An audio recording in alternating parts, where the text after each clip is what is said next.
नमस्कार दोस्तों, साहित्यिक कहानियों के इस चैनल कहानियां जिंदगी की पर मैं शैली सुनाने जा रही हूँ श्री नरेंद्र कोहली जी द्वारा रचित उपन्यास वसुदेव का 39वां अध्याय। आगे बढ़ने से पहले हमेशा की तरह आप सबसे अनुरोध है कि अगर चैनल पर पहली बार आए हो या अब तक ना किया हो तो चैनल को सब्सक्राइब करना बिल्कुल ना भूलें। आइए सुनते हैं। यशोदा के हाथ में छड़ी थी और वे कान्हा को धमका रही थी। तूने फिर दूसरों के घर में घुसकर उनकी मटकी फोड़ी? नहीं मैया, कान्हा ने अपनी मोहिनी फेंकी। दूसरों का घर कहाँ है? तुम ही कहती रहती हो कि वे दूसरों के घर हैं, पर वे सब तो कहती हैं कि वे मेरे ही घर हैं। तेरे ही घर हैं? यशोदा चिल्लाई। तू कितने घरों में रहेगा? मैं कहाँ नहीं रहता, कान्हा हंसा। मैं तो सारी सृष्टि में व्याप्त हूँ मैया। मैं नहीं रहता तो फिर कौन रहता है? यशोदा ने चकित होकर कान्हा की ओर देखा। क्या कह रहा है यह उसका खिलौना सा कान्हा? कान्हा सारी सृष्टि का भोलापन अपने चेहरे पर लिए हुए मुस्कुरा पड़ा। यशोदा मन ही मन कुढ़ रही थी। कौन सिखाता रहता है इसे यह सब? इस लड़के के पेट में कितनी लंबी दाढ़ी है। वे कहती हैं कि वे तुम्हारे ही घर हैं तो तू उनकी मटकियां फोड़ देगा। यशोदा ने कान्हा को पुनः डांटा।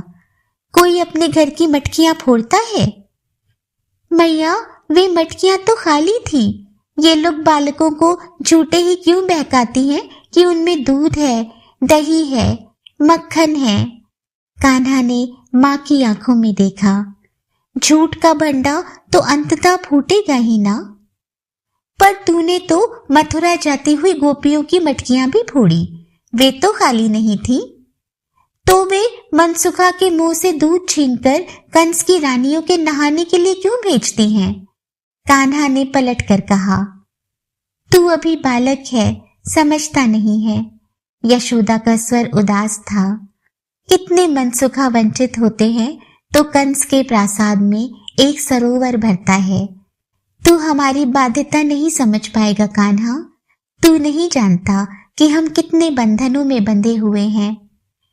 कान्हा जोर से हंसा। मैं उन बंधनों को ही तो तोड़ रहा हूं मैया, उसी के लिए आया हूं। यशोदा ठगी सी खड़ी रह गई।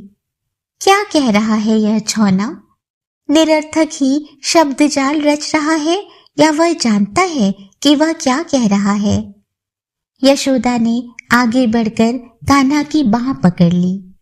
ठहर तू, बड़ा आया मुक्तिदाता, त्राता, लोगों का भाग्य विधाता। समझता नहीं कि तेरे उत्पात से गोकुल वालों को कंस के राजपुरुष बांध कर ले जाएंगे और एक दिन गोकुल वाले तुझे बांधकर कंस को सौंप देंगे। यशोदा अपने ही कथन से डर गई। क्यों ऐसे उत्पात करता है कान्हा? उसे रोकना होगा, कंस से बचाना होगा।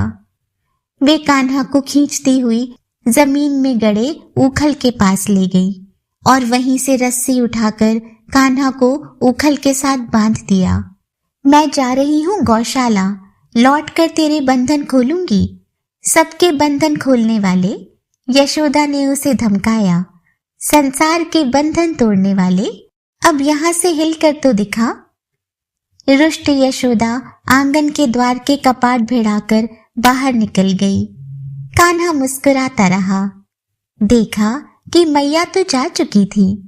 घर में और कोई था नहीं, ना कोई उसे रोकने वाला था और ना ही मैया से शिकायत करने वाला।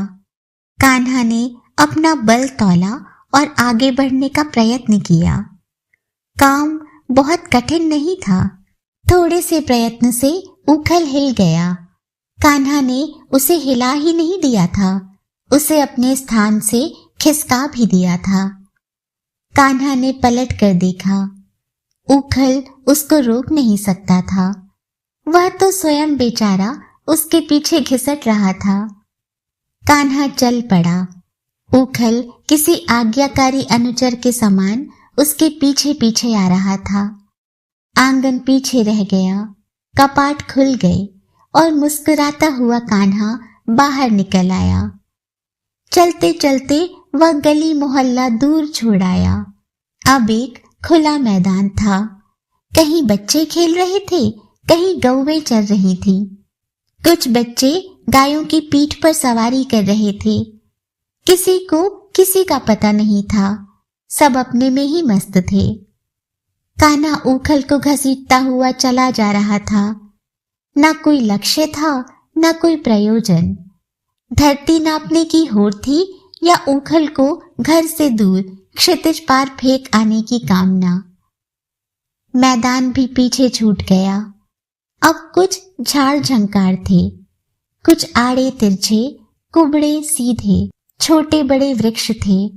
उनके बीच ही साथ साथ उगे हुए अर्जुन के 2 वृक्ष थे। उनके निकट पहुंचकर एक बार रुककर कान्हा ने उनको देखा और फिर वह उन दोनों के मध्य से निकल गया। आज्ञाकारी पालतू पशु के समान उसके पीछे पीछे खिसकता हुआ ऊखल भी उन दोनों वृक्षों के निकट पहुंचा, पर सीधा नहीं चला, पलट गया। पलटा तो गले की हड्डी के समान उन दोनों के बीच फंस गया। कान्हा का आगे बढ़ना रुक गया। पलटकर देखा कि क्या हुआ है। देखा मैया का ऊखल अटक गया है। कान्हा ने कुछ बल लगाया। ऊखल था कि निकल नहीं रहा था, और कान्हा था कि ऊखल तक लौटना नहीं चाहता था। वहीं से 2-3 झटके दिए। ऊखल तो जहां अटका था अटका ही रहा, किंतु पेड़ों ने अपना स्थान छोड़ दिया। कड़कड़ाहट की ध्वनि हुई और दोनों वृक्ष जड़ से उखड़कर भूमि पर आ गिरे। कान्हा ने कुछ चकित होकर पीछे की ओर देखा। कंधे झटके जैसे कुछ हुआ ही ना हो। 2 बड़े बड़े वृक्ष गिरे हुए थे और कान्हा उन दोनों के बीच खड़ा हंस रहा था। लोगों की भीड़ एकत्रित हो गई थी। दावानल के समान चारों ओर समाचार फैलता जा रहा था, और जिस जिस घर में सूचना पहुंची, घर के लोग उस स्थान की ओर दौड़ते चले आए।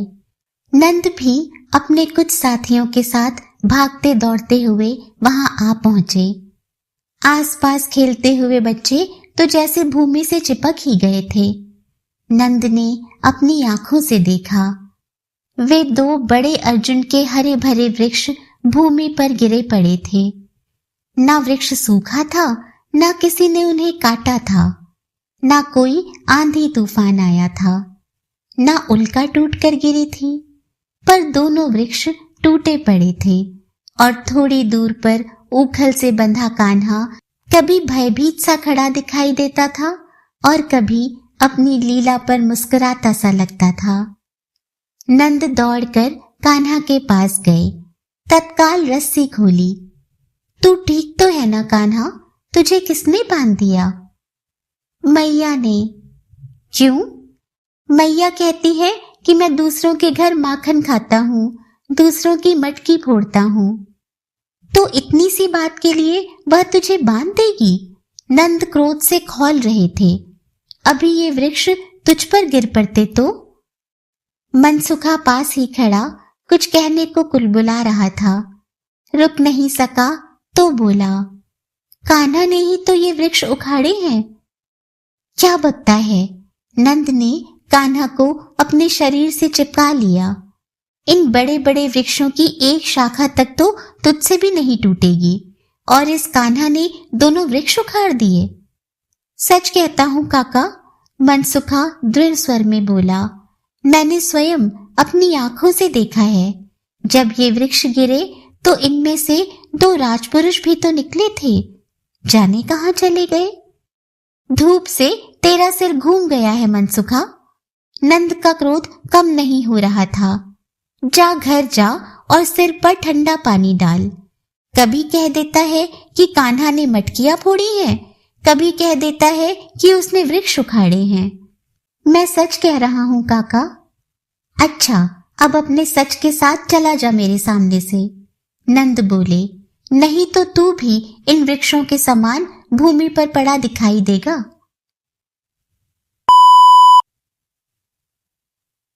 कान्हा को लिए लिए नंद घर आए। आज जाने उन्हें क्या हो गया था। आते ही यशोदा पर बरस पड़े। क्या करती रहती हो तुम? क्या करती हूँ? इतने से बच्चे को उखल से बांध देती हो। तो क्या हो गया? यशोदा ने अबोध भाव से पूछा। चौराहे के दीप स्तंभ से तो नहीं बांधा? उत्पात करेगा तो दंडित नहीं होगा क्या? कंस इतना उत्पात कर रहा है, उसे क्यों नहीं दंडित करती? नंद बोले। बांध दो उसे भी किसी उखल से। कंस मेरा पुत्र है या वह गोकुल के घरों में लोगों की मटकियां फोड़ रहा है? यशोदा बोली। तुम कुछ बौरा तो नहीं गए नंद महर? अपने पुत्र को अनुशासित करना और राजा के अत्याचार का प्रतिरोध करना एक बात है क्या? एक नहीं है। नंद अब भी क्रोध में थे। किंतु इस बात को क्यों नहीं समझती हो कि तुम संसार की भाग्य विधाता नहीं हो? नन्हे से कान्हा ने थोड़ा दूध दही बहा दिया तो तुमने उसे ऊखल से बांधकर घर में अकेला छोड़ दिया। वह घर में बंधा रहता और कोई दुर्घटना हो जाती तो वह स्वयं को मुक्त भी नहीं कर पाता। ना वह पड़ोस से किसी को अपनी सहायता के लिए बुला पाता। कंस भी किसी को बंदी घर में डालता है तो उसकी रक्षा का प्रबंध करता है। या आज तुम बार बार कंस को क्यों बीच में ले आते हो? यशोदा खींच गई। माँ बेटे का संबंध क्या राजा और प्रजा का संबंध है? और मैं कंस के समान राक्षसी कब से हो गई? जब से तुमने कान्हा को हथकड़ी बेड़ी पहनाने का अधिकार अपने हाथ में ले लिया। लो, यशोदा ने अपनी हथेली से अपना मुख ढक लिया। और सुनो इनकी बात। बालक को समझाने के लिए तनिक ऊखल से क्या बांध दिया तो वह हथकड़ी बेड़ी हो गई। मैं कंस हो गई। दैया री दैया, क्या हो गया है तुमको? मुझको कुछ नहीं हुआ है। नंद जैसे आपे में नहीं थे। दो दो विशाल अर्जुन वृक्ष गिर पड़े। भगवान की कृपा है कि कान्हा बच गया। वृक्ष उसके ऊपर नहीं गिरे, नहीं तो हम दोनों सिर पर हाथ रखे रो रहे होते। यशोदा को नंद का क्रोध समझ में नहीं आ रहा था। मैंने कान्हा को ऊखल से बांधा ताकि वह घर से बाहर न जाए। वे बोली, अब वृक्ष हमारे आंगन में तो नहीं गिरे। ऐसे में कान्हा वहां पहुंच जाए जहां वृक्ष गिर रहे हो तो मैं क्या करूं? पर तुमने ऊखल नहीं बांधा होता तो वृक्ष गिरते ही कैसे? नंद बोले। ऊखल ही तो अड़ गया था, दोनों वृक्षों के मध्य। यशोदा ने कुछ चकित भाव से नंद की ओर देखा। तुम सठिया गए हो नंद महर। मैंने कान्हा को ऊखल से बांधा तो दो वृक्ष गिर गए। ऊखल को कान्हा खींच रहा था या इंद्र का ऐरावत? हमारा कान्हा मुष्टिक और चाड़ूर से भी अधिक शक्तिशाली हो गया क्या? मल्ल भी खींचे तो वृक्षों को उखाड़ नहीं सकते। तुम्हें किसी ने बहका तो नहीं दिया कि कान्हा के खींचने से वृक्ष उखड़ गए? वृक्ष अपने आप तो उखड़कर गिरते नहीं। नंद बोले। मिट्टी गीली हो जाए तो भारी वृक्ष अपने बोझ से ही गिर पड़ते हैं। यशोदा मुस्कुराई। जैसे तुम इस समय अपनी ही बुद्धिमत्ता के बोझ तले दबकर बौरा गए हो। अब तुमसे वितंडावाद कौन करे? नंद छल्ला गए। यह वितंडावाद है? वाद विवाद सही, नंद बोले, पर मैं बातों में तुमसे जीत नहीं सकता। बस इतना ही कहता हूं कि कान्हा के साथ ऐसा व्यवहार मत किया करो। अच्छा जी, अपने लल्ला को ऊखल से बांध दिया तो इतना क्रोध? कहीं आंगन के स्तंभ से बांध दिया होता तो आकाश ही गिर पड़ता। यशोदा बोली। तुम कान्हा से यह क्यों नहीं पूछते कि वह घर से बाहर क्यों निकला? क्यों दूर वन के निकट पहुंच गया? वह माँ की बात क्यों नहीं मानता? उल्टे मुझसे लड़ने की ठान बैठे हो। संसार की किस माँ को इतना अधिकार नहीं होता? वह मेरा पुत्र नहीं है क्या? नहीं, वह तुम्हारा पुत्र नहीं है। तुम्हें उसे इस प्रकार बांधने का कोई अधिकार नहीं है। क्या सुन लिया यशोदा ने? जैसे आकाश फट पड़ा हो। यशोदा का वर्ण पीला पड़ गया। जबड़े एक दूसरे पर जम गए। बहुत प्रयत्न करने पर भी उनके मुख से शब्द नहीं निकले। पहले आंखों से अश्रु निकले, सारा मुख अश्रुओं से धुल गया तो कहीं जाकर मुख से शब्द फूटे, मेरा पुत्र नहीं है वह, तो किसका पुत्र है? श्यामा गैया का। आवेश में नंद के मुख से शब्द फिसल गए थे, किंतु तत्काल ही उन्हें बोध हो गया कि वे एक भयंकर भूल कर बैठे थे। इस रहस्य को रहस्य बनाए रखने के लिए क्या नहीं किया उन्होंने, और आज स्वयं ही। कहीं यह असावधानी उनके जीवन की सबसे बड़ी भूल न हो जाए। कहीं यादवों के भाग्य से विधाता परिहास तो नहीं कर रहे?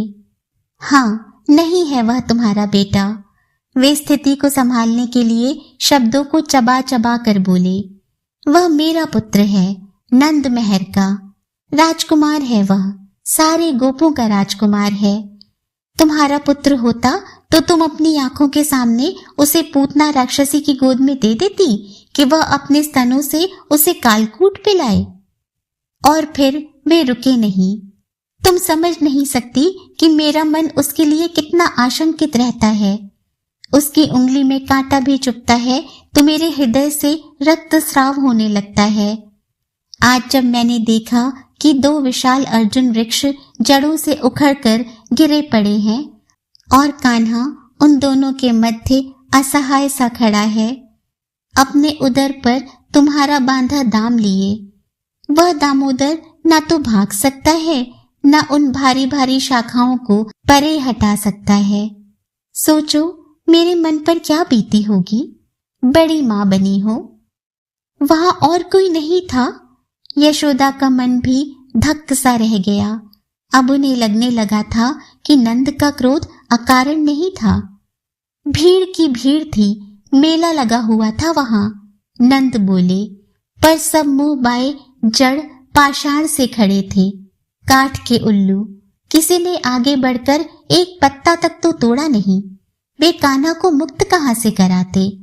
खड़े खड़े कथाएं सुना रहे थे कि अर्जुन वृक्षों से 2 राजपुरुष प्रकट हुए थे। वे कान्हा को प्रणाम कर जाने कहां चले गए। यही तो यशोदा भी उत्तेजित हो उठी। सबको अपने बालक ही प्यारे हैं, दूसरों की सहायता कोई नहीं करता। किसी पर विपत्ति पड़ी हो उनकी बला से वे संकट के निकट नहीं आएंगे। उसे अपने मनोरंजन का साधन चाहे बना ले। हम एक दूसरे की सहायता करने वाले होते तो हमारे वसुदेव और महादेवी क्या इतने असहाय होते? हाँ, उनकी तो सारी संतानों की हत्या हो गई और कोई कुछ नहीं बोला। यशोदा का मन कैसा तो हो आया था। अब मैं कान्हा को कभी नहीं बांधूंगी तो अकेला नहीं छोड़ूंगी। उसकी चौकसी करती स्वयं घर में रहूंगी। तुमसे कहा ना, तुम उसको नहीं बांधोगी, वह तुम्हारा पुत्र नहीं है। नंद ने अपना स्वर कोमल बनाकर हास्य का पुट देते हुए कहा, वह मेरा पुत्र है, नंद महर का। हाँ बाबा, वह तुम्हारा पुत्र है। तुमने गर्भ धारण किया था, तुमने प्रसव किया है, तुमने उसे स्तनपान कराया है। यशोदा भी हंसी, मैं तो बस उसकी धाय मात्र हूं। यशोदा शांत होकर सो गई, किंतु नंद को नींद नहीं आई। जिस दिन यशोदा को ज्ञात होगा कि वह सचमुच कान्हा की मां नहीं, धाय मात्र है, उस दिन उसके मन पर क्या बीतेगी। नंद के मन में एक अनाम सा अपराध बोध जाग रहा था।